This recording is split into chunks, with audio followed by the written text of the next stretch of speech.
హైదరాబాద్ చుట్టూ మరో మణిహారానికి అంతా రెడీ అవుతోంది. ఎప్పటి నుంచో ఎదురు చూస్తున్న రీజనల్ రింగ్ రోడ్ ఆర్ఆర్ఆర్ విషయంలో మరో అడుగు పడింది. హైదరాబాద్ ఉత్తర భాగానికి కేంద్రం టెండర్లు పిలిచింది. ఇందులో భాగంగా 4 లైన్ల ఎక్స్ప్రెస్ వేకి టెండర్లు పిలిచారు.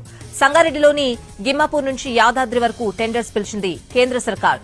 మొత్తం 4 భాగాలుగా రోడ్డు నిర్మాణానికి టెండర్స్ పిలిచింది. మొత్తం 5,555 కోట్ల రూపాయల పనులకు టెండర్లను కాల్ ఫర్ చేశారు. 2 సంవత్సరాల్లో రీజనల్ రింగ్ రోడ్ నిర్మాణం పూర్తి చేయాలని నిబంధన విధించారు.